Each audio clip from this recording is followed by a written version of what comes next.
Entonces bienvenido de vuelta a todos y voy a hacer la presentación de Karen. Karen Axelrod Segal, analista en formación psicoanalítica por parte de la Asociación Psicoanalítica Mexicana. Tiene una maestría en psicoterapia psicoanalítica de niños y adolescentes en la Asociación Psicoanalítica Mexicana.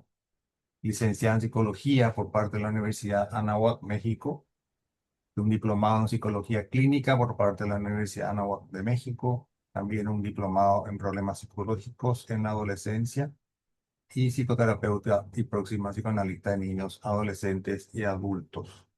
Eh, Karen, si tú quieres compartir, Claro que sí. Bueno, primero que nada, muchísimas gracias a ustedes por estar aquí y a OCAL por organizar estas actividades tan enriquecedoras para todos y poder conectar con gente de toda Latinoamérica. Saludos a todos. Me estoy muy emocionada de compartir con ustedes. Y esta película que desde que la vi me dejó una huella muy profunda en pensar pues muchas cosas que intento poner algunas en mi trabajo y ojalá podamos discutir algunas otras que no están escritas en la discusión. Voy a compartir una presentación. Ok, ahí ven. Súper. Y voy a empezar. Lo que la casa odiaba más que el ruido era el silencio. Trauma, transmisión y lugar en valor sentimental. Lo que la casa odiaba más que el ruido era el silencio. Eh, Perdón, quiero ver si está pasando la... Ahí está, ok. Entonces, denme un segundito. Difícil, ok. Lo que la casa odiaba más que el ruido era el silencio. Desde su inicio, Valor Sentimental instala una clave de lectura que va más allá de lo ambiental y se sitúa en el registro de lo psíquico. No se trata de una oposición entre sonido y quietud, sino entre dos modos de funcionamiento. Uno en el que la experiencia circula, se liga, encuentra palabras y otro en el que queda detenida sin acceso a la representación, operando como resto. El ruido puede pensarse como índice de ligadura, no necesariamente de armonía, sino de trabajo psíquico atorado. El silencio, en cambio, no aparece como calma, sino como signo de una falla, la de aquello que no ha podido ser inscrito. En este sentido, la casa, como símbolo del aparato psíquico familiar, no rechaza el exceso, sino la ausencia de inscripción. Pero esta metáfora se complejiza si se la lee también como representación del aparato psíquico de Nora, una casa atravesada por intensidades que no logran ser ligadas, por percepciones sin correlato representacional suficiente. Ajá. La casa no funciona únicamente como escenario, sino como depósito de restos, restos de una historia que no ha podido ser historizada, de un trauma que no accedió a la ligadura y que insiste, no como recuerdo, sino como presencia muda. En el origen de esta trama se sitúa la abuela paterna, atravesada por la tortura nazi durante la Segunda Guerra Mundial. Este acontecimiento introduce una fractura que compromete las condiciones mismas de simbolización. Como plantea Freud, en el trauma el sujeto se ve obligado a repetir lo reprimido como experiencia vivida en el presente, en lugar de recordarlo. Sin embargo, en este caso, la repetición no parece apoyarse en una represión previa, sino en algo más radical. Aquí resulta central la distinción de Silvia Bleichmer. No todo lo inconsciente es producto de la represión. Hay elementos que no han llegado nunca a constituirse como representaciones. La experiencia de tortura puede pensarse en este borde, no como contenido reprimido, sino como un núcleo que no accede a la simbolización, no retorna como recuerdo, sino que permanece como vacío. El suicidio de la abuela, ocurrido antes de la constitución de la familia en la que vemos la película, no resuelve este punto, sino que lo fija, sellando la imposibilidad de elaboración. Este hecho desplaza la lógica de la transmisión. Podemos pensar que la madre no tuvo acceso a la abuela ni posibilidad de elaborar con ella lo vivido. Lo que recibe es a un hombre ya constituido bajo los efectos de esa herida, un sujeto atravesado por una pérdida temprana y por un trauma no simbolizado. La transmisión se da entonces por relato, perdón, la transmisión no se da entonces por relato, sino por la vía de los efectos. En este sentido, las formulaciones de Nicholas Abraham y Maria Turok dicen, lo que no puede ser dicho en una generación retorna como un enigma en la siguiente. Lo heredado no es una historia, sino una modalidad. No se recuerda, se porta. El regreso a la casa ya con las hijas reactualiza este escenario. No se trata simplemente de habitar un espacio, sino de reingresar a una escena psíquica saturada por lo no elaborado. La casa no está vacía, está habitada por aquello que no ha podido ser dicho. En este contexto, Nora se constituye como una figura privilegiada. En ella no aparece simplemente un síntoma, sino una posición, la de quien percibe algo del orden de lo no dicho e intenta producir una lectura. Su escucha de la madre trabajando puede pensarse como un intento de apropiarse de la función interpretante, escuchar cómo trabaja la madre para ver si algo de ello puede aplicarse a su propia experiencia. Sin embargo, la película introduce una diferencia fundamental. No todos los sujetos responden del mismo modo frente a lo no inscrito. Mientras que en Nora predomina un intento de simbolización a través de la escucha y posteriormente de la actuación, en Agnes, su hermana pequeña, aparece un movimiento distinto, el de la investigación activa de la historia familiar. Es ella quien indaga, quien pregunta, quien busca, quien nombra. Ahí donde la transmisión se dio bajo la forma de afecto sin representación, Agnes intenta completar el relato, pues es realmente Gustav, el padre, quien les cuenta su historia a través del guión que escribe para su película nueva, una película que busca enseñarle a sus hijas su lado de la historia en donde aparece una similitud entre los síntomas de Nora y los de su abuela. Esta diferencia permite pensar que lo transgeneracional no se impone de manera homogénea. Mientras Nora queda más capturada en los efectos de lo no inscrito y en la repetición de lo dicho, Agnes opera en otra dirección, la de producir inscripción retroactiva, la de transformar el silencio en palabra. La madre, sugerida como posible psicoanalista por la escena en donde aparece en la casa en el diván, o sea que aparece un diván, eh, introduce una paradoja fundamental. La proximidad con el dispositivo analítico no garantiza la simbolización de la propia experiencia.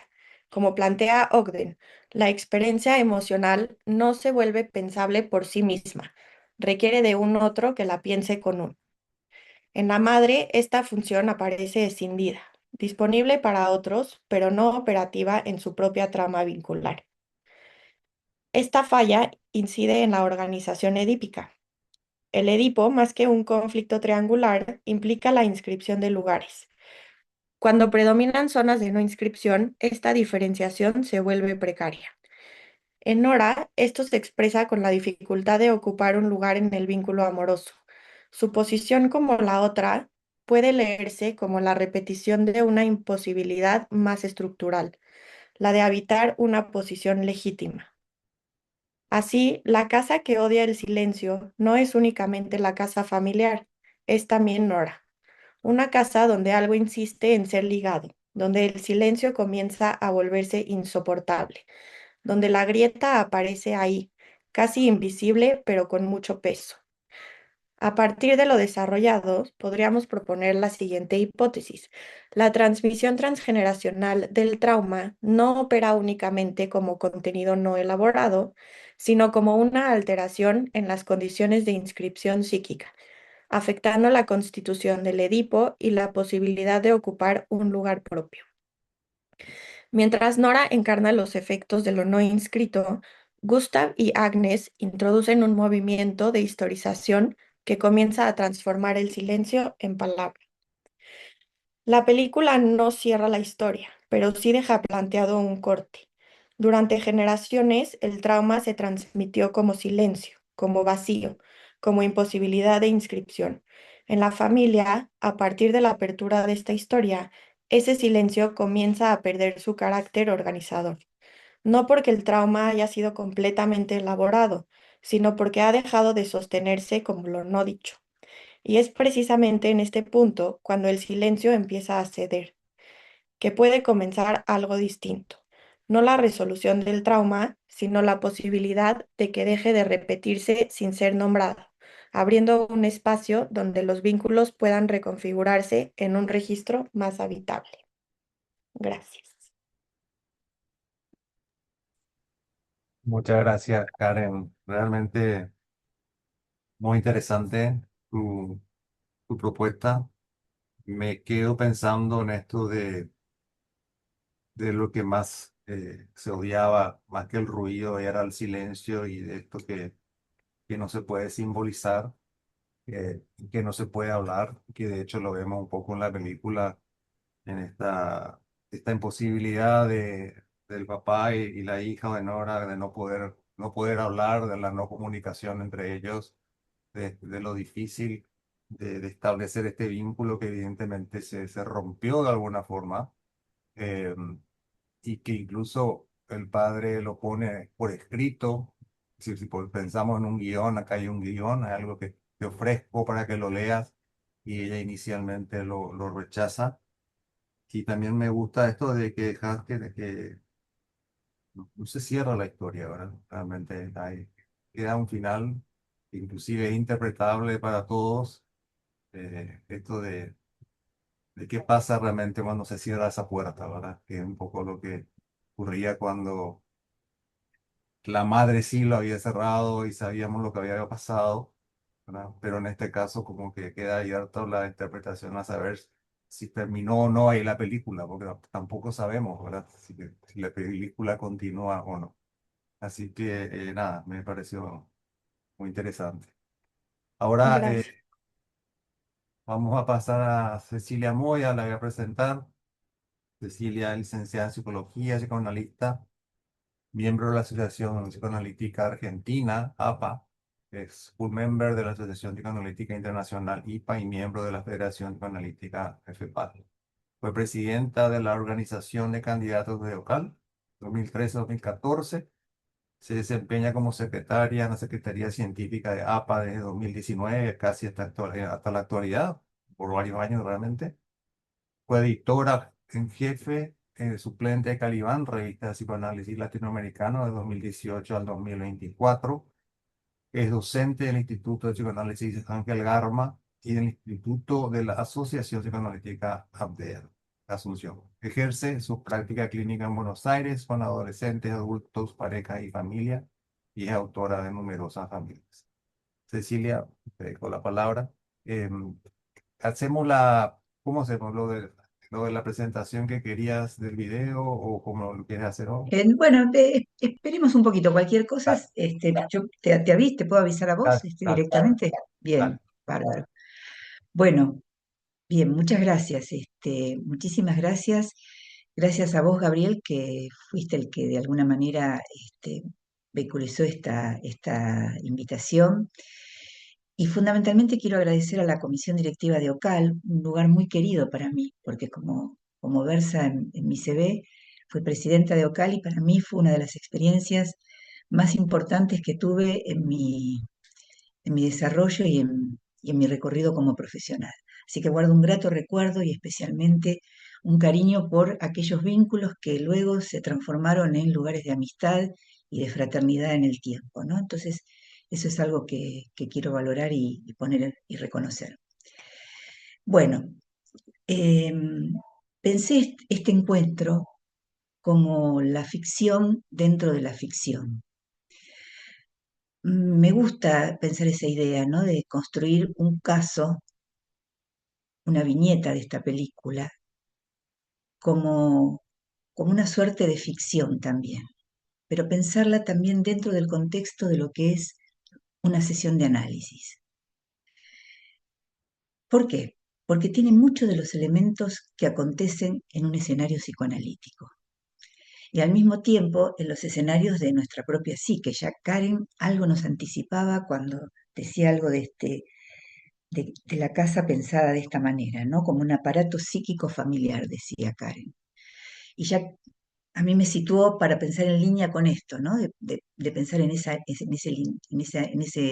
misma dirección. Ubicar la sesión psicoanalítica y quizá también aquello que dentro de la sesión psicoanalítica queda por fuera, en ese espacio off, también nos forma parte de lo que trabajamos. Les cuento por qué tomo esto, qué me inspiró también tomar esto. Algo de mi experiencia personal, no solo como psicoanalista, sino como paciente. Cuando inicialmente comencé mi análisis y en paralelo un trabajo también como paciente en psicodrama psicoanalítico.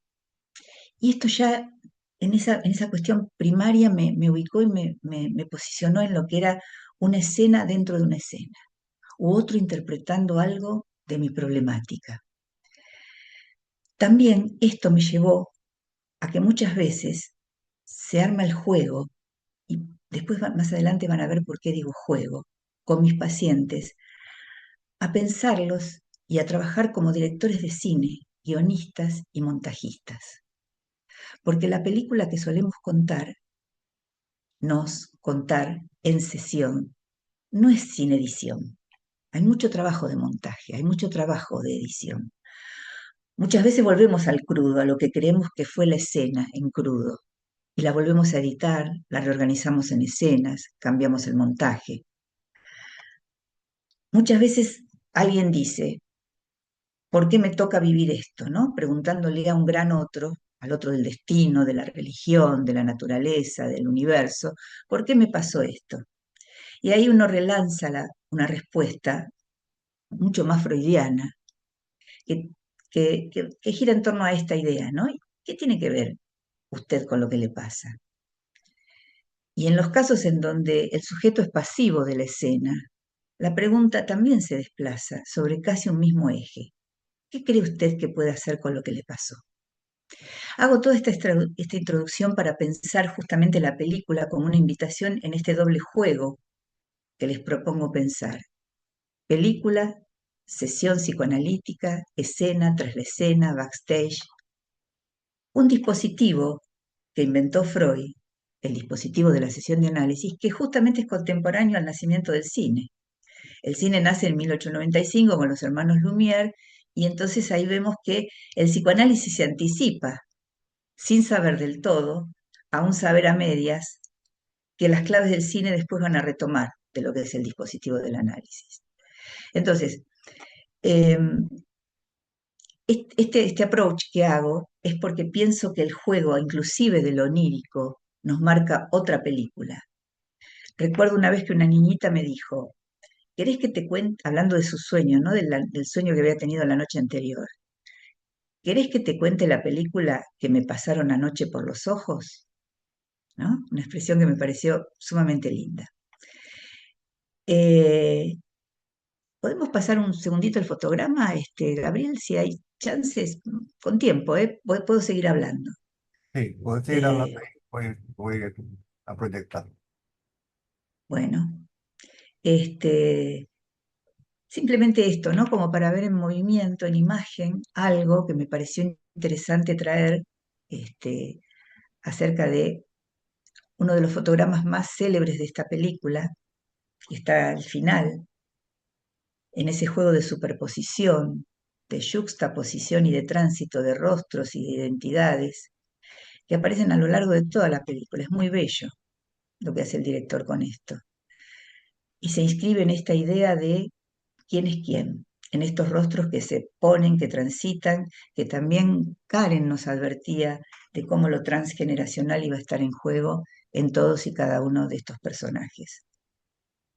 Son tres identidades diferentes, son tres identidades que forman parte por momentos en esta juxtaposición, precisamente por compartir una misma historia, pero con diferentes lecturas.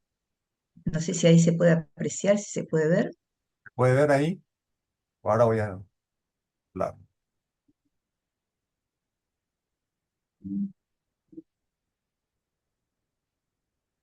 Levanten la mano si se puede ver más o menos.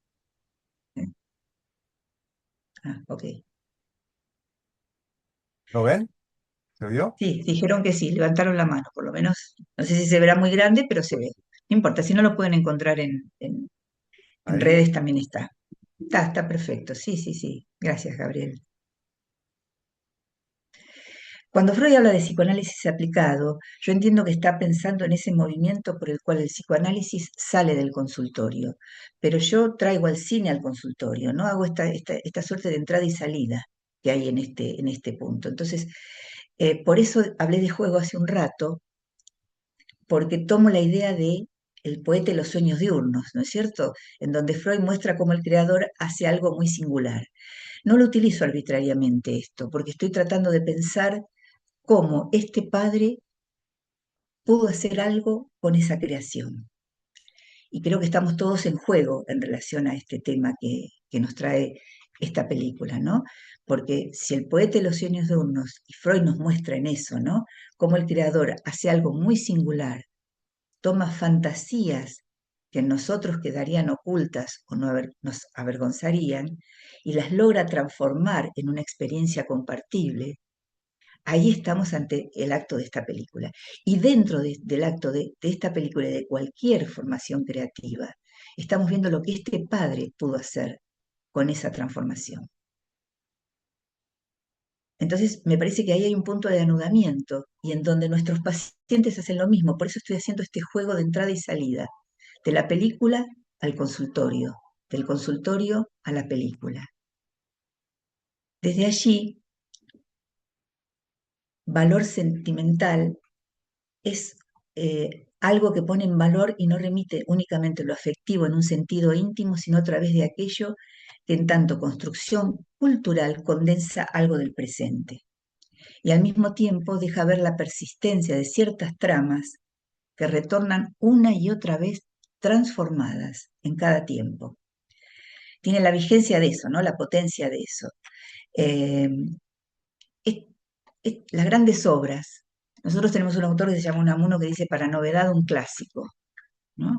Como si los clásicos portasen esa novedad, pero porque tienen algo para decir de cada época, y cada época tiene algo para leer de eso. Entonces las grandes obras con frecuencias son las que prescinden esa ansiedad o esa locura de lo nuevo y logran anclarse en esto esencial del espíritu como es valor sentimental, donde nos conmueve a todos los espectadores. Bueno, eh, algunas puntuaciones de cómo pensé también esto, hablando de la teatralidad y del cine, y pensando la sesión psicoanalítica. El cine y la teatralidad. ¿Y qué inspiración hay en esto, no? Los nombres Nora y Agnes están inspiradas me parece, ¿no? En una obra en obras de Ibsen. Nora es la protagonista de Casa de Muñecas, mientras que Agnes pertenece a Espectros. Son dos, y no me parece casual. Quizá hay un traslecena en el director en todo esto que por ahí es interesante, ¿no? Son dos nombres fuertemente inscritos en la tradición del teatro moderno, y ahí aparece esa teatralidad fuerte con estas dos protagonistas, cada una en una versión distinta de un mismo padre, en una versión distinta de un mismo padre. Esa es la ventaja de lo fraterno, poder poner justamente esa contraposición en donde un hijo a otro, una hija a otra, una hermana a otra le puede decir, no es el mismo padre, ¿no? Entonces ahí estamos también en las dos versiones que estas dos hermanas nos traen de este mismo padre. Por eso pienso la película dentro de la película, que funciona como un equivalente del dispositivo analítico, en donde el pasado y el presente se anudan. Ahora voy a pasar a un tema más que quiero traer, que me parece que Karen también nos trajo de una forma muy interesante, que es el tema de la casa. Y me evocó las estrofas de un poema de Miguel Hernández, que Joan Manuel Serrat lo musicaliza, y el poema dice en una de sus estrofas: pintada, no vacía, pintada está mi casa, del color de las grandes pasiones y desgracias. Me parece una frase bellísima de un poema en donde todas nuestras casas están pintadas del color de las grandes pasiones y desgracias. Y algo dice de esto, ¿no, Karen? La casa no está vacía, nos dice Karen, ¿no? Entonces, a mí me interesa tomar este epígrafe para entrar en la casa como uno de los grandes núcleos de la película. Porque si bien uno podría pensar que estamos frente a una película muy apoyada en la actuación, son actores muy potentes, muy fuertes, casi teatral, hay algo profundamente cinematográfico en el modo en que el director trabaja este espacio. Lo trabaja desde el interiorismo, que es toda una corriente y una línea como lo hace Almodóvar, y muy inspirado en Bergman, ¿no? En Gritos y Susurros. Ahí vemos bien la inspiración bermaniana, ¿no?, que hay en esta película. Y hay un primer desafío que nos ubica, poner a la casa no como escenario, sino como un objeto que se transforma. Y Karen lo trae, lo desplaza al aparato psíquico de la familia, y yo digo que, sumo a esto que trae ella, es un proceso de verdadera animalización que hacen de la casa. Un objeto inerte que empieza a estar vivo, que piensa, que siente, que desea. La casa adquiere una presencia plena, casi como un personaje más dentro de esta historia familiar. No creo que las lecturas se opongan, ¿no, Karen? Me parece que se complementan en esta idea de pensar que la casa nos llama desde un lugar muy, muy potente. Es decir, vamos a tener un objeto inerte que va a estar vivo, un objeto inerte que va a pensar, que va a sentir y que va a desear, ¿no? Entonces, ubico esto como para que pensemos que nuestro consultorio deja de ser un consultorio para pasar a ser algo que se pinta del color de las grandes pasiones y desgracias. Se corporiza en ese escenario, un escenario vivo, que simboliza todo lo que cada paciente trae, ¿no? Por eso creo que cuando la película arranca con esto, ¿no? Con esta inscripción que hace esta niña, y ya nos mete de entrada en esta idea que ya Bachelard nos decía en la Poética del Espacio, que describió a la casa como un receptáculo de memoria y de imaginación. Entonces, por eso insisto, pintada no vacía, pintada está mi casa, de ese color de las grandes pasiones y desgracias. Voy a pasar a un punto más para ir cerrando, que es el valor sentimental que tiene que ver con el silencio de la reconciliación. Si la premisa de toda esta historia en parte gira en torno a un padre, interpretado de manera excepcional, ¿no?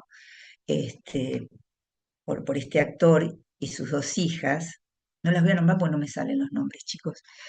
Esta es la relación central de la película. El padre es un director que, tras una década de silencio creativo, le da a esta hija Nora, Casa de Muñecas, ¿no?, la que va a pegar el portazo en el final de Casa de Muñecas. Si no la recuerdan la obra, revísenla porque es interesante, ¿no? Como aparece de la mano de Ibsen una mujer que finalmente puede decir algo diferente para la época. Le da a su hija Nora, actriz de teatro con ataques de pánico, entonces un guión escrito especialmente para ser interpretado por ella, pero Nora lo rechaza. Esta negativa de esta hija no solo detona el conflicto, sino que expone una relación caótica entre los tres. Y ahí aparece también algo de esto, ¿no?, que decía Karen, de la incapacidad verbal que alcanza su punto máximo. Su rechazo inicial al proyecto de su padre no es profesional, no lo rechaza desde el lugar de la profesionalidad, sino ella le dice a su hermana, no, a su hermana no, a Rachel: no puedo trabajar con él porque no podemos hablar, ¿no? Es una frase que dice, ¿no?, en estas palabras, donde la película encuentra el punto clave. Los personajes no hablan y por eso Karen trae el tema del silencio. el padre está inscrito en una trama de un trauma, por supuesto, obviamente generacional. Pero acá ocurre algo de otro orden que tiene que ver con esta idea que les quiero traer, para pensar, en todo caso, qué es un padre, ¿no es cierto? ¿Cómo lo podemos pensar en torno a esto? Si un padre es una función, si un padre es, porque mucho se habla de la madre, ¿no? En tanto función, en tanto lugar. Y lo que trato de trabajar en esta idea es qué hace uno, en todo caso, cuando piensa qué es el deseo de un padre. Un padre como hombre, un padre en relación a estas hijas, un padre que no solamente tiene una función, sino lo que pudo hacer con esta historia que portó. Y en donde lo que nos preguntamos es qué se le recrea a él en esta instancia, qué se le arma a él en esta dimensión de, de deseo de un padre y el tema de un hombre. Y en esto quiero trabajar, ya que hablamos de casa, de esta casa con vida, un concepto cinematográfico que se utiliza y que me parece que toma un punto de inflexión muy interesante en la película, que es el banquito. El banquito en la escena del suicidio. Hay dos secuencias, ¿no?, que son importantes en esto, ¿no? Donde no necesariamente la casa es el objeto en cuestión, sino un banquito, un pequeño banquito de Ikea. Ahí empieza a armarse algo muy interesante, porque está la escena de él con la actriz originariamente que iba a interpretar, en donde ese banquito toma el protagonismo porque es el soporte, el lugar donde la madre va a subirse para suicidarse. Entonces no es el valor comercial del banco, sino el valor simbólico que empieza a tener. Y que Gabriel decía, la película termina con la puerta cerrada. De la misma manera en que él, cuando intenta ficcionar esa escena con la actriz, también le dice, ¿no?, esto de cerrar la puerta y lo único que vamos a escuchar es el ruido del banquito cayendo. Ese banquito que cae, ese ruido es un ruido que es un estruendo, porque es el momento de la caída, de la muerte, y lo que va a hacer que él resignifique todo esto. De alguna manera, como hacen una y otra vez nuestros pacientes en la sesión de análisis, en la escena, dentro de la escena, porque no sabemos lo que pasó tras cerrar la puerta, decía Gabriel, no solo qué pasó con la historia, cómo siguió, qué pasó. Lo que sabemos es el sonido, escuchamos la caída, ese golpe seco contra el piso de madera, y ese sonido en el que hoy nos obliga a completar la escena en nuestra cabeza.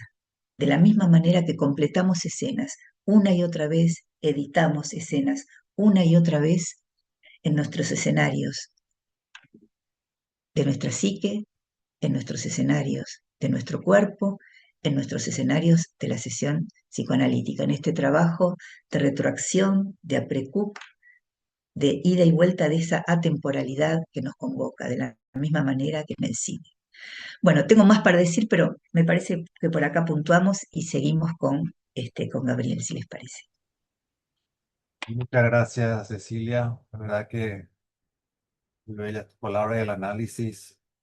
Me quedo un poco, bueno, rápidamente mencionar esto de la escena dentro de la escena y esto del encuadre me hace pensar, ¿verdad? Es decir, que el cine es un encuadre también, ¿verdad? Es un poco lo que a veces nos trae alguien, como nos trae un paciente y queda abierta la interpretación de esto de lo teatral, de qué es real y qué no, ¿verdad? También a veces de lo que escuchamos de los pacientes, ¿verdad? Desde qué lugar estamos escuchando esta ficción o viendo esta ficción, y cómo en cada sesión pareciera esto de que lo que vamos contando o vamos escuchando está siendo editado, está siendo modificado, eh, y nosotros como analistas hacemos más que escuchar, ¿verdad? Ser un medio para ese diálogo que se va gestando. Así que me parece fabuloso lo que traes también de Ibsen, del poema de la casa, como que se transforma, y esta imagen inclusive también de la juxtaposición de imágenes de identificación y lo transgeneracional que ahí vemos. Así que nada, fantástico y te agradezco mucho y después vamos a ver un poco en las preguntas. Ahora quiero pasar a Gabriel Rivera. Eh, Gabriel Rivera es psicoanalista miembro asociado de Asociación Psicoanalítica Chilena. Fue secretario científico DOCAL 2020-2022 y también vicepresidente DOCAL 2022-2024. Así que, Gabriel, bueno, te dejamos las palabras. Gracias, Gabriel. Muy contento de estar acá, ¿no? En esta presentación, después de haber participado tantos años en OCAL, ¿no? Estuve 4 años para mí, así como comentaba Cecilia, ¿no? Yo tengo un cariño especial a esta organización. Para mí fue fundamental en mi formación. Todo lo que se fue construyendo, fuimos construyendo también a través de OCAL, con los candidatos, con la gente que pude conocer, ¿no? Afuera. En realidad que es una instancia muy buena que ojalá los candidatos puedan aprovechar y llegar a más colegas, digamos, ¿no? Dicho esto, para esta presentación, ¿no? Comentarios quizás como reseña, me parece, como de algún personaje, o sea, de los personajes principales, ¿no? Yo creo del Gustav, el padre, Nora, la hija, la hermana Agnes, y la casa también, que me parece que, sí, como se ha mencionado, ¿no? Es otro personaje. La película a mí me conmovió profundamente, la vi un par de veces más pensando esta actividad y al verla de nuevo, de verdad que tiene cosas muy sutiles, tiene cuestiones muy sutiles que la hacen de verdad una obra de arte, digamos, ¿no? Es muy sensible, tiene algunas escenas, bueno, ahí iremos comentando, pero que valen la pena resaltar. Voy a comenzar hablando quizás más del principio de Gustav, eh, que quizás para comprender cómo el funcionamiento de Gustav, bueno, vale la pena remontarse sobre todo a la situación traumática más fuerte, digamos, ¿no? Que es cuando su madre es apresada, creo que son 2 años los que está detenida y torturada, ¿no? Y después el suicidio. Por ahí se menciona, Gustav tenía 7 años cuando eso sucedió, y de algo lo que no puede hablar, y que incluso en la película después se menciona, creo que en una conversación hacia el final con alguien como con los que trabajaba, ¿no? De que una de las temáticas de él en sus películas era, ¿no? Un tema que tiene que ver con el duelo, ¿no? La impresión de que lo trata de abordar y que en esta tenía que hacerlo de una manera, o lo estaba haciendo de una manera muy personal. Eh, la muerte de la madre, el suicidio en un niño de 7 años, evidentemente que puede ser una de las experiencias más devastadoras. Eh, el niño capta lo que significa la muerte, de alguna manera, pero carece a esa edad todavía de los recursos simbólicos como para procesarla, digamos, ¿no? Y se establece ahí en Gustav un duelo que permanece durante toda su vida, de alguna manera, y de lo que no se habla eh, directamente, ¿no? Y lo puede quizás tocar a través del arte. Gustav nunca puede hablar directamente de su madre. De hecho, en alguna escena que le pregunta la actriz Rachel, creo, ¿no? Como sobre la madre, él dice, no, esto no es sobre mi madre, digamos, ¿no? Lo que parece más una negación, porque es evidente que es sobre la madre, eh, entonces, evidentemente que la película tiene que ver con la madre, ¿no? Y Gustav luego repite un poco con sus hijas esto es lo que él puede haber vivido, ¿no? Como un abandono. Hay algo que yo pensé también después de ver de nuevo la película, es que no hay ninguna mención al padre de Gustav, ¿no? No hay, hay cero mención al padre, ¿no? Lo que me parece llamativo por la ausencia, digamos, ¿no? Que hace pensar, digamos, bueno, ¿por qué no se menciona si, qué pasó con ese padre? Si se murió, lo abandonó también. Se habla de la madre, del suicidio, que queda como algo muy cruento. Después queda él al cuidado de una tía, pero del padre no hay cero mención. Entonces, vale la pena darle pensarlo, digamos, ¿no? Como desde la figura quizás ausente, y él, ¿no? Que repite de alguna manera este abandono con las hijas, digamos, ¿no? Ahora, puede haber sentido más como la muerte materna como un abandono también, digamos. Él abandona de alguna manera a sus hijas, ¿no? Agnes ignora. Eh, Ahora están esas ambivalencias.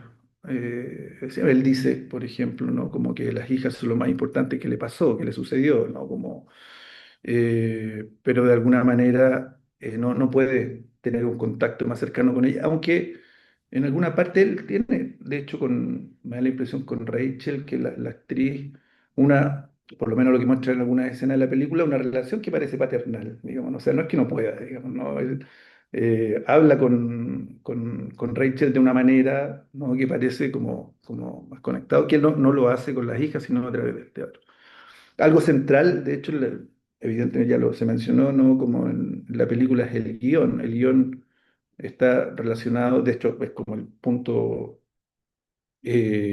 como clave de la película, que empieza con el rechazo del guión, la presentación, y el guión atraviesa toda la, la, eh, la película, pero como una manera, ¿no? En que parece que Gustav intenta, ¿no? Como a tener un acercamiento como con la hija también, digamos, ¿no? De hecho dice, lo escribí para ti, digamos, ¿no?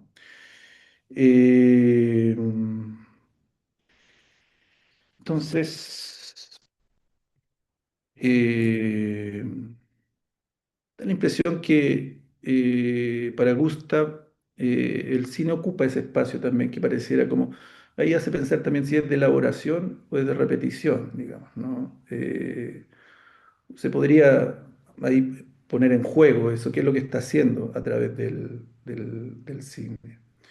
En este caso, él no está haciendo una película sobre su familia, además él usa la familia para hacer la película, digamos, ¿no? Entonces ahí vale la pena establecer como esa distinción también entre qué es lo que puede ser una elaboración genuina, ¿no? O también una repetición, ¿no? Como algo defensivo. Eh, Pareciera que él en la película cumple ambas funciones, quizás en algo en Gustav, digamos, ¿no? Es interesante, muy interesante lo que se ha hablado, ¿no? Lo del tema del trauma transgeneracional, eh, que está de manera implícita, ¿no? También es como él, porque la madre de Gustav, bueno, fue torturada, fue algo no, o sea, el suicidio, algo que no fue hablado, que nunca fue procesado. Ella, bueno, sobrevivió al campo de concentración, pero después se suicida, que parece ser algo que Gustav absorbió, o sea, algo que el niño absorbe sin poder poner en palabras, de una madre dañada, ¿no? Y ese silencio parece haberse instalado en Gustav, ¿no? Como una presencia que organizó su vida, de alguna manera, ¿no? Una presencia muda que organizó su vida. Hay referencias a los secretos, también él hace una mención con el nieto, ¿no? Que una parte que dice, bueno, él tiene sus secretos como algo eh, valorable, digamos, ¿no? Eh, y bueno, y una dificultad también, ¿no? En la vida, en la intimidad, una tendencia al abandono, ¿no? La relación que tiene con el alcohol, él también hay algo que parece anestesiar, ¿no? A través del alcohol en los momentos en que siente más angustia. De hecho, una de las últimas escenas cuando Rachel dice que no va a participar de la película es cuando tiene como el colapso, ¿no? Que termina hospitalizado, de alguna manera, ¿no? Pero en los momentos, y él, de hecho, hay menciones que él llama a la hija borracho, digamos, ¿no? Ella le reclama, de hecho, empezando la película, en esa escena donde le presenta el guión y ella lo rechaza en el café, donde ella le dice, bueno, siempre me llamas borracho, digamos, ¿no? Eh, mm, entonces, la figura de Gustav, digamos, no es, eh, de alguna manera, ya hablé lo del colapso, perdón, eh, está marcada, ¿no? Indeleblemente por una pérdida catastrófica, prematura, ¿no? La muerte del suicidio de su madre a los 7 años, es un trauma, ¿no? Que además tiene que ver con la guerra, con el nazismo. Y esa es una herida fundante, digamos, ¿no? Y que de alguna manera lo establece, o lo vas tratando no sé si de procesar ahí, hay que hacer un poco esa distinción. Es un personaje muy, muy, muy, muy interesante, digamos, ¿no? Y lo que propone él también, porque propone algo de las miradas. De hecho, creo que las miradas son centrales en la película, ¿no? Como ahí hace una mención, recuerdo él también en esa conversación en el café con la hija, donde le hablan del teatro y que una cosa, o de la serie que ella protagonizaba, parece, que hace una mención hacia las miradas, digamos, no se te ve la cara, no se te ve la expresión, la mirada, todo eso. Y las miradas me parece que son centrales. Bueno, termina de hecho en un intercambio de miradas, digamos, ¿no? Eh, a propósito de lo que se ve, ver y ser visto, ¿no? Eh, por otra parte, ahora pasando a Nora, Nora, si bien parece que Gustav lleva todo esto en silencio, ya como que lo sintomatiza, digamos, ¿no? Lo lleva sintomáticamente. Nora lo dice por ahí, está como un 80%, como lo dice, como dañada, digamos, ¿no? Como, eh, y la primera, bueno, mención que se hace de Nora es cuando escribe sobre la casa, trata de llevar ese escrito, digamos, para una audición, pero después aparece cuando tiene que actuar y aparece una fobia, aparece una fobia escénica, una crisis de ansiedad, como una formación de compromiso ahí, ¿no? Entre lo que se quiere ver, mostrar en el inicio, porque después ella actúa, es una actriz, ¿no? Connotada, ¿no? Y actúa muy bien, pero en el inicio, en el paso de mostrarse, ¿no? Pareciera que ahí le viene esta crisis y aparece una figura, ahí me acuerdo en la primera crisis que tuvo, eh, que era parece que el director o el gerente del teatro, que como que usa, como que parece cumplir una función también, ahí media paterna, que la contiene, la sostiene, digamos, ¿no? Hasta que, bueno, ella puede actuar y después ya lo logra, ¿no? Ese es un tema también de lo que reclama Nora al padre, de que nunca la fue a ver, ¿no? Nunca la fue a ver actuar. Incluso hacia el final, o sea, la última presentación que ella hace en el Teatro Nacional de Noruega, que espera, no lo dice, ¿no? Pero pareciera esperar al padre y se entera que el padre no fue, pareciera que no pasa nada, pero después colapsa, digamos, ¿no? O sea, nunca había faltado una función y ahí no puede ir a la función que tenía después comprometida y de ahí viene el acercamiento también de Agnes, que es otra figura importante, preocupada, ¿no? Porque y ahí nos enteramos que había tenido también algún intento de suicidio previamente, y que por eso la preocupación cuando no contesta el teléfono, ¿no? de Agnes, que parecería que es la única que supo, ¿no? Interesante porque el padre no sabe, supuestamente, lo conversan ahí del intento de suicidio y parece que cuando lee el guión es como que estuviera hablando de ella, digamos, ¿no? Gustavo habla de su madre y ahí podemos pensar también esto de la transmisión transgeneracional que de repente es tan calcada, digamos, ¿no? Aunque no se sepa, ¿no? Otra generación, algo lo vive como la generación anterior, digamos. Bueno, eso lo hemos visto. Entonces, Nora tiene muchas dificultades, lo vemos, ¿no? Para establecer relaciones, para la intimidad. Eh, Tiene como una rabia, una queja también con el padre que lo dice, lo menciona. Pareciera mostrar más la rabia, ¿no? Es mucho más evidente que el dolor que esa rabia encubre, ¿no? Del dolor del abandono. Ahora, Nora, y lo dice después Agnes, ¿no? Cumplió una función también, ¿no? De chica, que fue de hacerse cargo un poco de la hermana menor, ¿no? Y el que se hace cargo también lo padece después, ¿no? Aunque sea chica. Eso lo valora y yo creo que lo que rescata a Agnes, ¿no? Cuando está es esa escena final, que es maravillosa esa escena, digamos, ¿no? Donde conversan las dos hermanas, y que Agnes le dice, bueno, tú estuviste para mí, tú, no sé, me lavaste el pelo, me peinaste, o me llevas al colegio, qué sé yo, te tuve a alguien. Nora no tuvo a nadie, ¿no? Y eso marca una diferencia ahí, ¿no? En la forma después de estructurarse, digamos, ¿no? Eh,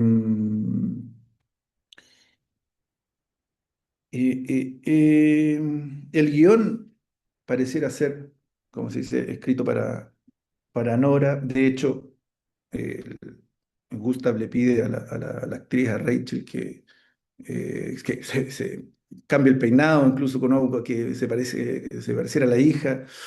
Rachel no logra llegar al personaje, no logra, porque como que, y lo dice varias veces, ¿no? Hay algo que le falta, como que, y claro, falta lo que, porque era, creo yo, para Nora, ¿no? Eh, entonces, voy a pasar quizá a hablar bueno, no, apurando un poco, de Agnes, que Agnes también es una figura central en la película, ¿no? Porque es como la que, de alguna manera, cumple una función, ¿no? Pareciera Agnes que, y de hecho dice que está bien, digamos, no es alguien que funciona, tiene una familia, tiene hijos, trabaja en algo que le gusta, pareciera, ¿no?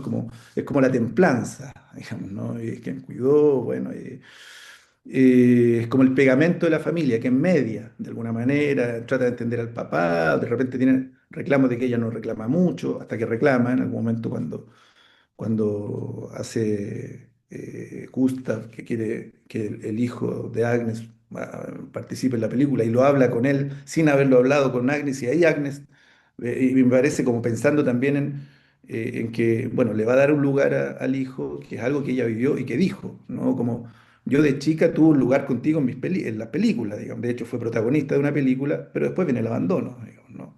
Me da la impresión que temió algo de eso, ¿no? Le va a dar un lugar al hijo como el más importante y después desaparece, digamos, ¿no? Eh, entonces, Agnes, tal como Nora, crecen, ¿no? Con un padre ausente, con la misma madre, quizás media deprimida, pero sus trayectorias vitales son diversas y parece que tiene que ver con esto de tener a alguien, ¿no? Nora no tiene, Agnes sí. Agnes también es la que busca, ¿no? Busca una verdad. Ella es archivista, o sea, es historiadora, pero busca en los archivos. Yo creo que es ¿no? Algo que vale la pena, ¿no? Es la función de historiador, digamos, ¿no? Y buscar una verdad. Ella es la que se encuentra con los archivos de la madre, no lo habla, pero le permite entender y ve, de hecho, la escena que es muy emocionante también, ¿no? La escena en que va viendo la tortura, lo que padeció la madre de Gustav, la abuela, y después cambia a donde se encuentra ella y lo mira a Gustav jugando con el hijo, que debe tener más o menos la misma edad, ¿no? De Gustav, los 7 años, y esa mirada para mí, bueno, cuando lo ve, lo ve como al padre, pero también parece ver al niño de 7 años, digamos, ¿no? Con la...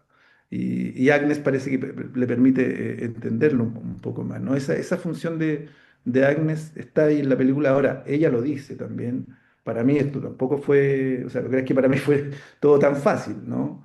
Porque parece como un personaje que también, en alguna manera, tiene unas defensas quizás más sofisticadas que le permiten como funcionar mejor, pero esconde también un dolor y un miedo. Me da la impresión, ¿no? Ella la ve más el miedo de la pérdida, digamos, ¿no? Perder de nuevo al padre, perder a la hermana. Eh, entonces, pero Agnes de alguna manera organiza, ¿no? Como algo en la familia, ¿no? Eh, y es quien nombra, quien dice, ¿no? Quien muestra. Eh, y bueno, la casa, como se ha dicho, acá se mencionó las ambas presentaciones anteriores, yo creo que la casa es central. Es un personaje más, el nuclear, digamos, ¿no? Comienza y es como un ser vivo, ¿no? Comienza, de hecho, en la película, las primeras alusiones a la casa como una casa sintiente, ¿no? Sentirá las pisadas, sentirá el ruido, el silencio, le dolerá cuando, ¿no? Como, eh, y, y tiene un lugar central en las generaciones, son como 4 generaciones que pasan por la casa, digamos, ¿no? Pero además la casa tiene una falla estructural, ¿no? Una falla que como que se va a ir hundiendo, digamos, ¿no? Hay una falla que la muestra también de dirección de la película, que creo que es una metáfora muy linda de la fractura, digamos, ¿no? De la fractura familiar también, de algo que está ahí, ¿no? De lo que nadie habla, pero está ahí y que va hundiendo la casa de a poco, digamos, ¿no? Es muy visual la casa también, lo del pasillo, ¿no? El pasillo que se muestra varias veces en la película, ese pasillo que llega hacia la puerta del fondo, ¿no? Donde fue el suicidio, digamos, ¿no? Pero la casa como un personaje sintiente que alberga también, o sea, de hecho, cada personaje tiene una relación con la casa que es muy particular, ¿no? Desde Gustav a su manera, también Nora, Agnes, ¿no? Algunos se querían, bueno, o vender la casa o quedarse con ella, digamos, que al final da la impresión que parece que la casa se vendió, ¿no? Y es interesante porque la escena final fue filmada en un set, no en la casa misma, ¿no?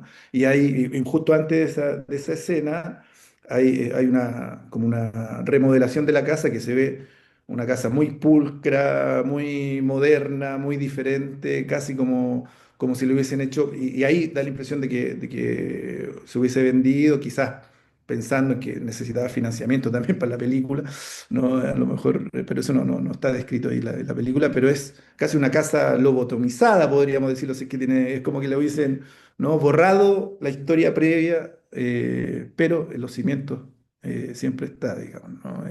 Pero termina la película no filmada en la casa donde iba a ser filmada inicialmente, sino que termina siendo filmada en un set.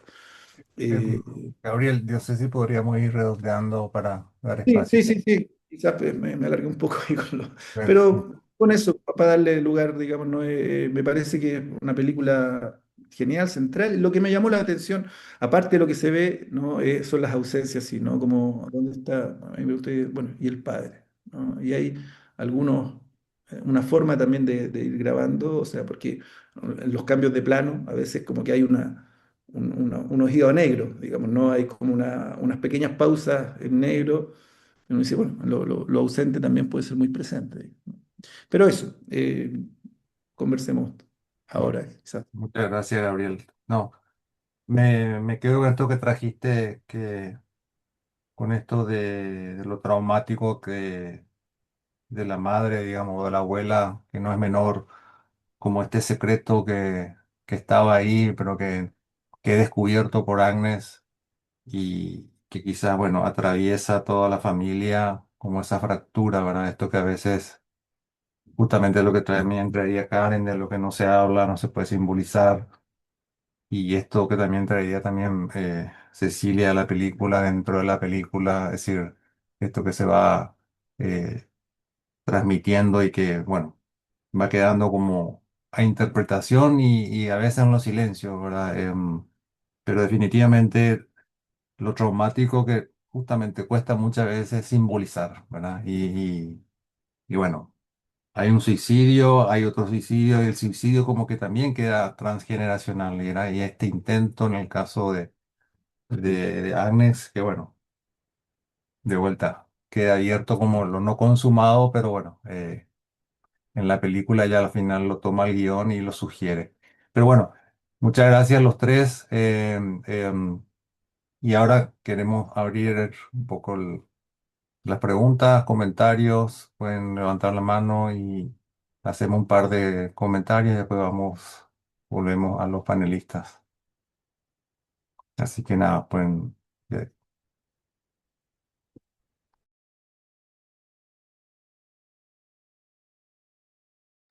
Sí, Estela, ¿Eh? A ver ahí está, ¿se escucha? sí, se escucha. Buen día. Bueno, yo soy la licenciada Estela Poggi, desde Argentina. Soy miembro adherente de la Asociación Psicoanalítica. Bueno, antes que nada quería agradecer a la candidata que armó el trabajo este, me parece sumamente rico e interesante. Y por supuesto los comentarios de los dos, tanto de Cecilia, que la conozco, justamente por ser miembro de la misma asociación, y disculpe, el analista chileno, no me acuerdo su nombre, pero bueno, le agradezco muy profundo también toda la observación de la película y sus comentarios. Yo Digamos, me parece importante también establecer que estaría bueno que todos hagamos comentarios breves, así siempre se torna más enriquecedor si todos podemos aportar un granito. Entonces, yo lo que quería comentar es fundamentalmente lo del tema de los títulos, ¿no? De las películas, los títulos de los trabajos. ¿Cuántas veces son condensaciones justamente de la misma idea, de todo el guión, en este caso de la película? Entonces me parece muy interesante la idea de valor sentimental, sobre todo en los tiempos que corren, ¿no? En el sentido de cuánto del valor está puesto muchas veces en lo comercial, en lo que consumimos, y en este caso, justamente, ¿no? Trata de mostrar, si bien es una película que tiene un fin comercial, la que hace el padre, hay mucho justamente en juego de lo afectivo, de la historia familiar, este, y justamente también hace, hace eco de lo que conforma el aparato psíquico, que es la representación formada por la idea y por los afectos. Y como último comentario, lo que quería remarcar es la presencia constante, ¿no? En toda esta descripción que hicieron de los distintos elementos de la película, de esas situaciones de oxímoron, ¿no? Como, así como está la sesión libre, la atención flotante, esto de los silencios ruidosos, los secretos a voces, ¿no? Esa cosa de la ambivalencia en todas estas características. Bueno, muchas gracias y bueno, un gusto participar de esta actividad. Sí, Lore, estás muteadas. Hola, buenos días. Bueno, primero que todo, darle las gracias a los panelistas porque estupendas sus análisis, muy interesantes. Quería hacer un pequeño comentario y dice relación con lo que hemos estado trabajando este año y tiene que ver con el duelo y la melancolía. Bueno, pensando, ¿no?, en el congreso que nos va a convocar pronto acá en Santiago de Chile, a los cuales, por supuesto, están súper invitados.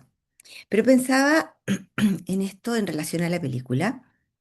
eh, Porque da la sensación de que lo que se perdiera, en este caso, hay muchas pérdidas como todos los han mencionado, pero es como esta relación libidinal con el objeto que había, ¿cierto? En esta película los personajes como que se movieran en un registro donde no pudieran como desprenderse del todo de estas investiduras, ¿cierto? Y evidentemente generaría una suerte de como fijación probablemente, donde el pasado no se tramita, ¿cierto? Pero se conserva, se lleva. Y pensaba aquí que podría haber esta tensión, será duelo, melancolía, y pensaba en la melancolía como predominante. El objeto está incorporado al yo, ¿cierto? Se vuelve como parte de su estructura y, y los personajes como que no solo recuerdan, sino que encarnan sus pérdidas, las vivencian, las viven, las, em, tal vez podríamos pensar en esto como que se pudiera leer como una dificultad, a lo mejor para simbolizar esto, donde lo sentimental no es un puente hacia el otro, sino más bien es como un encierro narcisista donde se sufre y donde se vivencia este dolor transgeneracional. No sé, eso quería comentarlo. Y una última cosita es la ternura que me generó la relación entre las hermanas. Esta cosa, a mí me conmovió mucho la película, la encontré preciosa, pero esa parte la encontré maravillosa, porque se ve y las actrices pueden mostrar y transmitir tan claramente este amor entre las hermanas, donde una ocupa el rol materno, ¿cierto? Cuidando a la otra que termina protegida, logrando hacer una vida relativamente normal.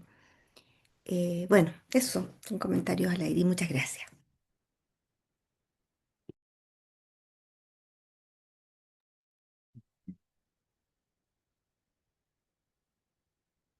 Sí. Luciana. Hola, buenos días y muchas gracias a los panelistas. Muy interesante y muy conmovedora también la película. Yo quería preguntarles si hacen alguna lectura de el vínculo que tiene Agnes con su marido, ¿no? Porque parecería que también se vuelve a repetir el abandono como traumático o como un trauma transgeneracional, sobre todo en la escena donde a ella se la ve llorando, que ella acaba de descubrir lo de la abuela y el marido mira la tele, ¿no? Y también hay cierta, parecería que hay un vínculo un poco distante entre el padre y el marido, ¿no? Que el marido, hay una ausencia del marido en esa familia. Bueno, me gustaría saber cómo lo leen. Gracias. ¿Alguien más? Si no, pasamos a Cecilia, Karen y Gabriel que quieran comentar. Bueno, no sé, Cecilia, Gabriel o Karen que quieran responder un poco a las preguntas, comentarios.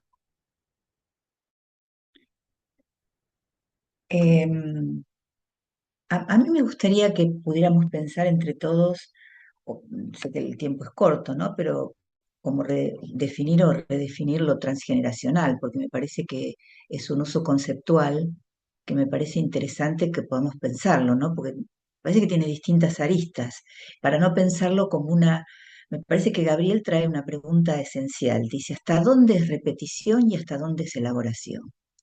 ¿No? Me parece que él trae una cuestión central en todo esto para que justamente no banalicemos el concepto de transgeneracional como algo que se repite como si fuera por un tubo, como en un calco, sino que de esa insistencia, ¿no? Aparece en cada uno de estos personajes, en cada una de nuestras historias, inclusive porque podemos rastrear una biografía, pero acá tocamos un tema muy importante que es el problema de la inscripción. ¿Cómo queda inscripto esto en cada uno de nosotros y cómo se produce esa transmisión? Eso me parece un punto que ya de por sí es un universo para que le dediquemos un tiempo especial a todo esto. Lo que ubicaría en la pregunta que trae Gabriel, en donde él dice, ¿hasta dónde es repetición y hasta dónde es elaboración?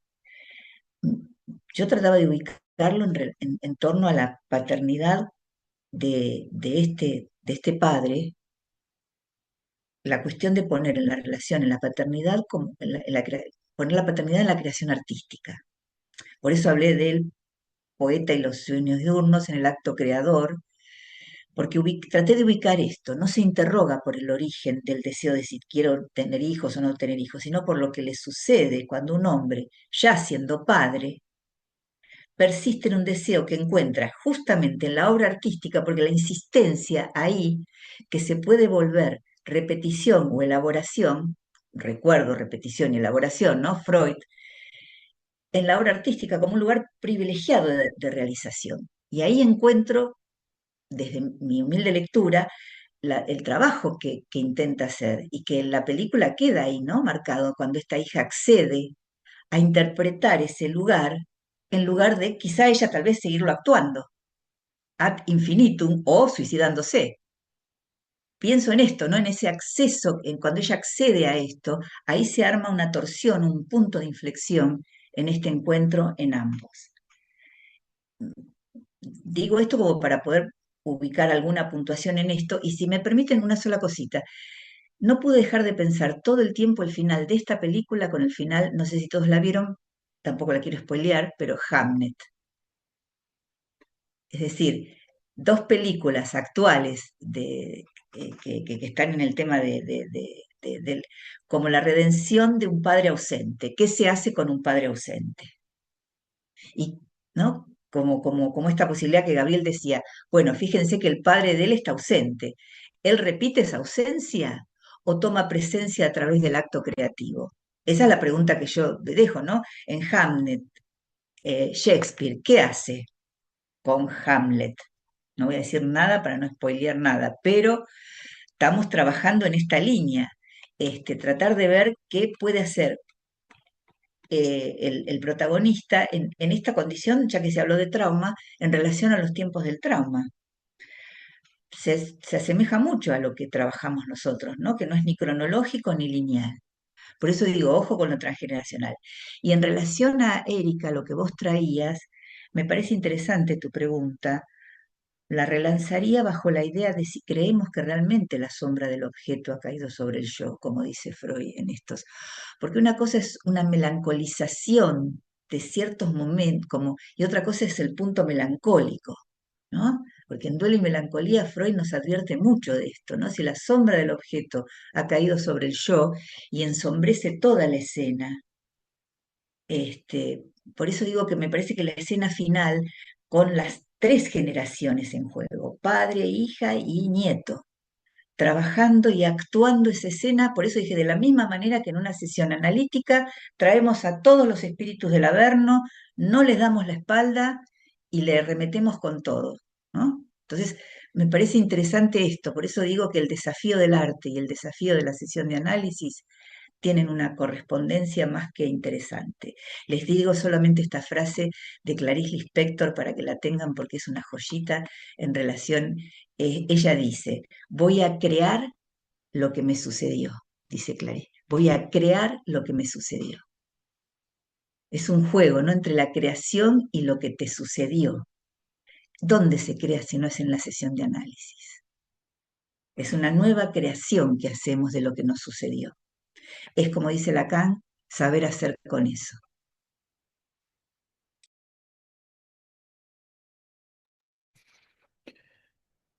Yo voy a comentar algo, aquí una pregunta directa ahí de Luciana, no sé si está ahí, pero sobre la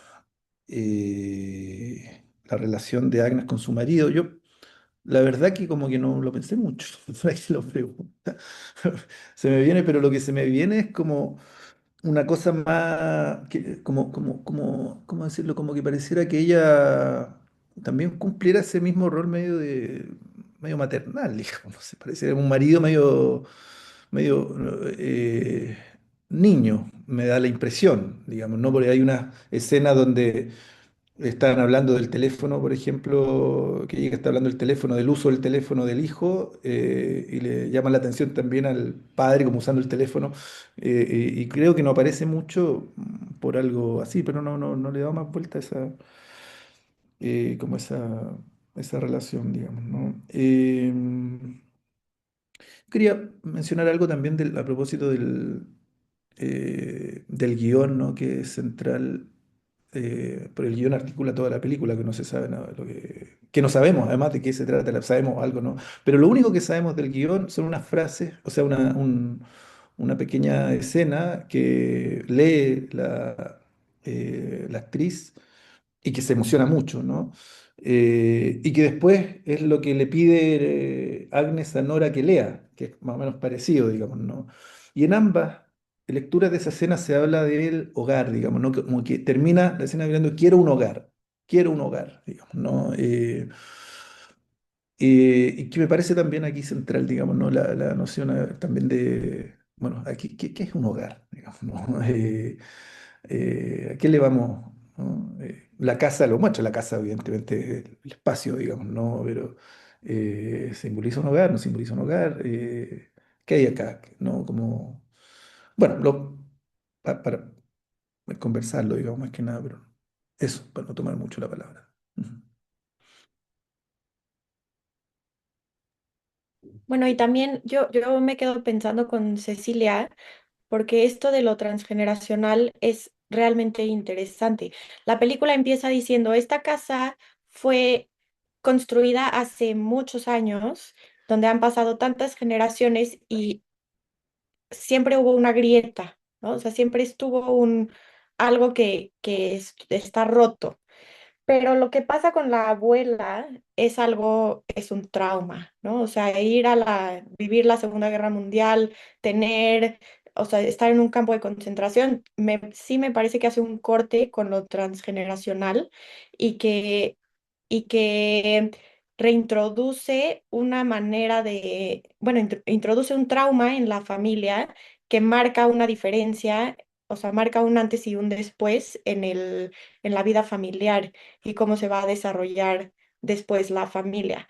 Y me parece muy interesante pensar el lugar del padre, porque pareciera que Gustav no es un padre que no estuvo, sino que tal vez fue un padre que no supo encontrar el lugar en esa familia porque porque le dice a las hijas, ustedes son lo mejor que me pasó, ustedes son o sea, y Nora se ríe y le dice, ¿cómo me puedes decir eso si no estuviste?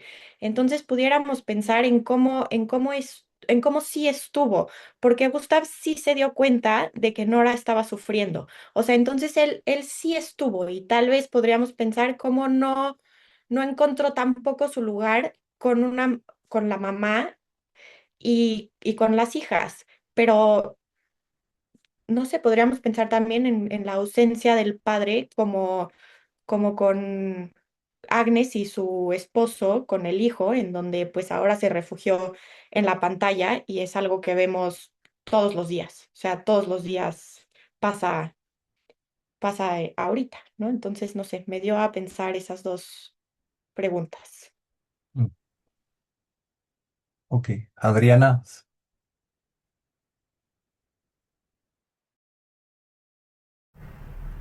Bueno, primero me presento, soy Adriana Segreto, candidata de APA. Eh, Quiero agradecerles muchísimo por este espacio, ha sido una película maravillosa con muchísimos matices y los comentarios de ustedes fueron más que riquísimos de cada uno, ¿no? Sobre todo de los panelistas, pero también de los colegas que van aportando. A mí hay, de algo que decía Cecilia, pensaba que él pudo estar ausente como padre y a la vez esa creación ponerla en la obra de arte. Digamos, que ahí donde no pudo estar presente en su función paterna, la creación fue por el lado de la obra de arte. Y por otro lado pensaba en la repetición, ¿no? Que es siempre repetición con transferencia, con diferencia. No hay manera de poder establecer una repetición sin diferencia. Y también hay dos cosas más que me llamaron la atención. Bueno, lo pensé como algo que dijo Cecilia, como una banda de Moebius, ¿no? En donde en cada repetición se va produciendo algo nuevo y eso nuevo va generando una vuelta más, ¿no? Pensaba también en esto del final abierto y me pregunté, yo no la pude ver, la vi anoche, no la pude ver más veces, la voy a volver a ver por supuesto porque me conmovió muchísimo, me parece sumamente rica, pero ¿qué pasa con el banquito? Porque aparentemente la mamá cuando se suicida, él no está, él llega, agarra la bandera y se va. ¿Había alguien que escuchó el estruendo del banquito? ¿O es una construcción de él de las que estamos hablando, de esa película en la película, de esa escena dentro de la escena, en donde él supone que la madre patea el banquito?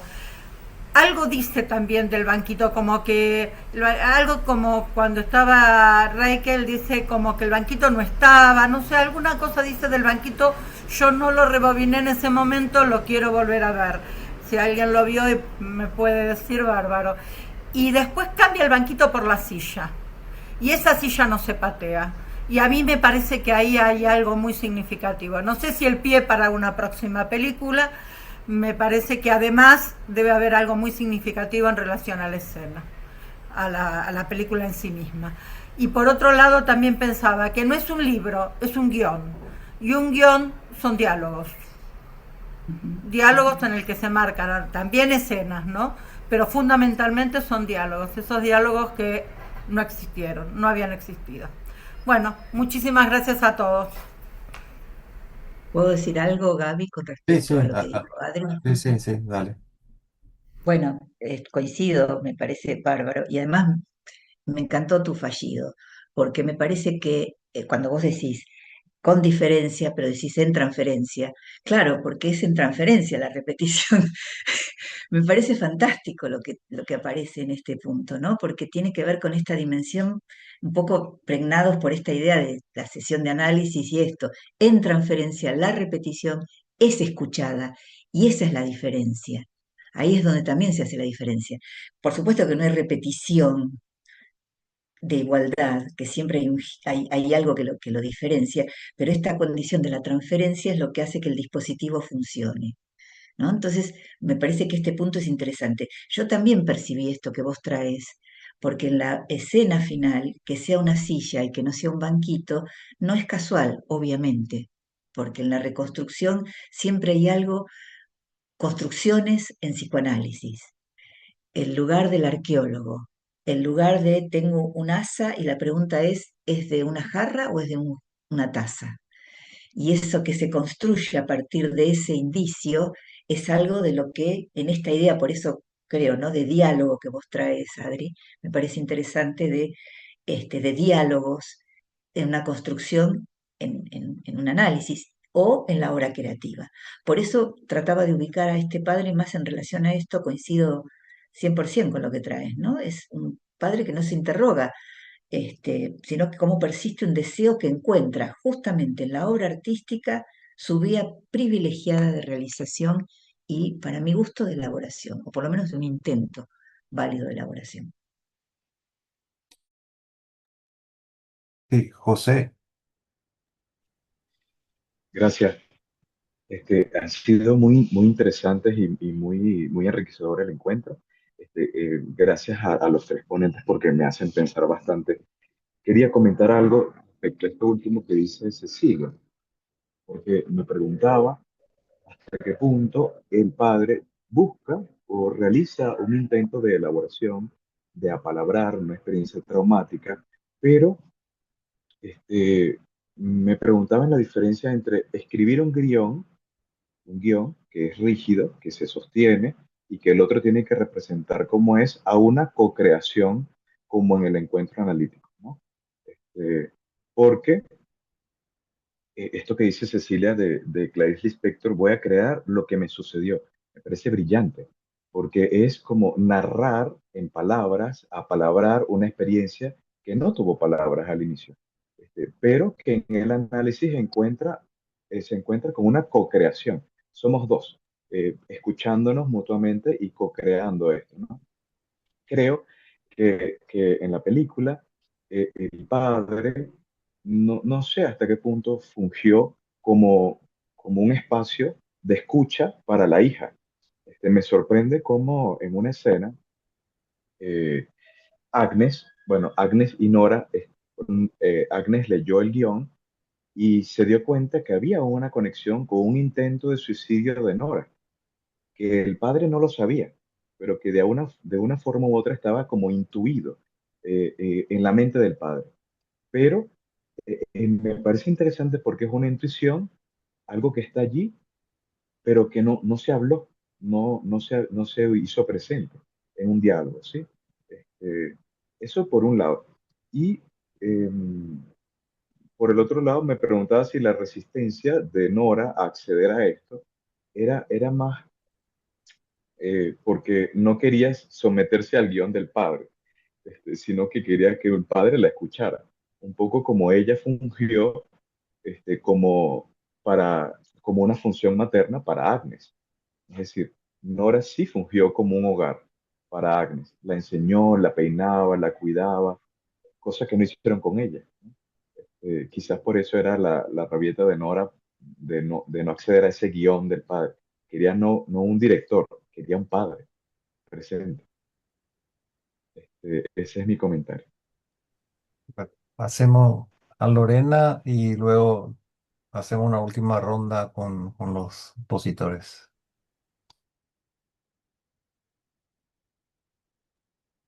Sí, muy cortito, gracias, Gabo. Estaba pensando en lo que mencionó Karen, porque me vino a la mente esto de los mensajes enigmáticos, ¿no? De Jean Laplanche, cuando pensamos en que algo podría ser inscrito, ¿cierto? En el sujeto desde un otro, pero que no fue completamente traducido. Entonces, estos objetos estarían como restos de una traducción, no sé, fallida. eh, y más que recuerdos serían como preguntas como abiertas, no sé, eh, cómo se fue transmitiendo, eh, más que un relatar el pasado, una historia del pasado, lo veíamos como, o lo veía como una escena donde está o insiste constantemente en una pregunta que no se puede responder, que no es respondida hasta ahí, y que al final de la película como que comienza a notarse ya este inicio de respuestas, ¿no? Sobre todo lo que me impactó harto cuando hay un cambio en la casa al final. Esta casa que inicialmente era más oscura, más como sin tanta luminosidad interior, se torna en una casa blanca, con todo llena de luces, moderna, que transmite una renovación. Entonces, bueno, pensaba en eso como última reflexión. Gracias. Bueno, no sé, Cecilia, Gabriel y Karen, si quieren hacer unos últimos comentarios y vamos a ir cerrando. Yo quiero hacer solo una puntualización de lo que trajo José, que me pareció muy interesante, y se me armó lo siguiente, ¿no? Juguemos un rato a que somos en algún momento analistas de la hija y miremos la escena final como si el set fuese la sesión de análisis, porque vos decís, escúchame, ¿dónde está la elaboración? Bueno, depende, José. Vamos a ponernos en analistas de ella. Si somos analistas de ella, decimos, bueno, que hayas podido acceder a la posibilidad de interpretar algo de esto, no te somete con tu padre, etcétera, etcétera, y ahí hay un trabajo de análisis de ella. Si ponemos la cámara en él, decimos, mira lo que pudiste hacer con esto. Darle un trabajo a esa escena, porque justamente el set no es la casa y es la casa. Por eso digo, ahí es donde la sesión analítica se conforma. Tiene este lugar en donde nosotros armamos el set que se nos antoje. Podemos traer al pasado, al presente, países, ciudades, viajar. Por eso podemos hacer psicoanálisis virtual también, porque el espacio es un espacio psíquico. Trabajamos con eso. Esa es nuestra materia prima, con la realidad psíquica. El cine no hace otra cosa que mostrarnos con recursos algo de esos escenarios. ¿No es cierto? Entonces, en el yo y el ello, Freud también dice, los ponemos a dialogar, el yo le dice al ello, el ello al super yo, estamos todo el tiempo metidos en una escena dentro de otra escena. Entonces, pongamos la cámara en ella y tenemos una sesión de análisis. Ponemos la cámara en él en otra sesión de análisis. Y si quieren la ponemos en el niñito, que quizá tiene la opción en este punto de ser la generación que relanza en otro lugar esta idea de un trabajo que si pudiéramos ponerlo transgeneracional de alguna manera, yo tengo mi polémica para trabajarlo en otro encuentro si quieren, ¿no? Pero como poder pensar en esa dirección. Porque en definitiva, yo no sé qué es lo traumático. Honestamente, no podría decir a priori. Tengo que pensar que estoy suponiendo que algo de eso es traumático, pero no lo diría en un 100% hasta no escuchar al paciente. Bueno, yo les agradezco muchísimo, muchísimo, muchísimo esta posibilidad de poder compartir este espacio. Los quiero a los de OCAL y me siento como en aquella época. Gabriel o Karen, ¿quieren agregar algo? Sí, me surgía ahora lo de la escena final, ¿no? Porque que escuchaba. Porque cuando Nora, bueno, lee el guión y ahí accede después a trabajar con el papá y ser quien actúa. eh, Ahí hay un acto también como que ella, bueno, se ve así, que el papá la vio, digamos, ¿no? Porque hay un acto de reconocimiento, me da la impresión ahí, digamos, ¿no? De sentirse reconocida y vista, o sea, no es como mi papá pasó así como, ¿no? Y eso me da la impresión que lo que lo hace también tomar la opción de actuarla, ¿no? No es como que antes le había dicho esto es para ti, bueno, pero se sentía más como una especie de utilización, ¿no? Como me quieres usar porque no sé, estoy te da para el financiamiento, qué sé yo, porque es reconocida o algo así, pero hay un reconocimiento. Y ese reconocimiento posibilita lo que pareciera que en las últimas miradas, más que una resolución de conflicto o así, hay un encuentro, ¿no? Se parecen como unas miradas encontradas, digamos, ¿no? Es como que Nora se encuentra en su padre y su padre se encuentra en Nora, y son ellos. Y aquí Agnes está fuera, de alguna manera, o sea, se puede haber elegido otra escena, digamos, ¿no? O sea, otra manera de abordar ese final. Agnes es la que permitió articular cómo ha sido la función, digo, ¿no? Le mostró el guión, léelo, bueno, qué sé yo, y aquí queda, y quedan ambos, ¿no? Como Nora y Gustav, en ese, un encuentro, mira, ¿qué es lo que dará después? Bueno, pero a lo menos hay un encuentro, una posibilidad de encontrarse, digamos, ¿no? Y bueno, y muchas gracias por la invitación. Yo también soy fan local, así que muchas gracias por la invitación a esta película también que es maravillosa. Digamos. Bueno, ya para terminar, supongo, les agradezco por hacernos pensar y de verdad le agradezco al director que hizo esta película porque nos permite poner en perspectiva nuestras propias historias. Este tipo de películas nos abren al pensamiento al público para pensarse a uno mismo y pensarse de dónde viene. Y ojalá que nos traiga más pacientes que busquen historizarse y que busquen poder contar sus historias para compartir con nosotros y crear más sesiones analíticas tan ricas como lo que trabajamos. Y a OCAL, de verdad, gracias porque son una organización increíble y ojalá nos veamos pronto, presencial. Bueno, muchísimas gracias. Nos vemos en Chile, Gabriel. Así Ahí es. nos veremos. Espero, Muchísimas espero que gracias, venga. Lorena. Si quieres dar una palabra última, muchas gracias a todos por la participación. Sí, bueno, por supuesto, reiterar los agradecimientos e invitarlos a todos porque tenemos un precioso congreso y sobre todo a los analistas en formación. No se olviden que tenemos nuestro día OCAL. El día 30 va a ser todo el día de trabajo para OCAL. Así es que, y en la noche es la inauguración del congreso. Así es que serán todos muy bienvenidos. Está un programa precioso tanto en lo académico, en lo clínico, como también en lo social.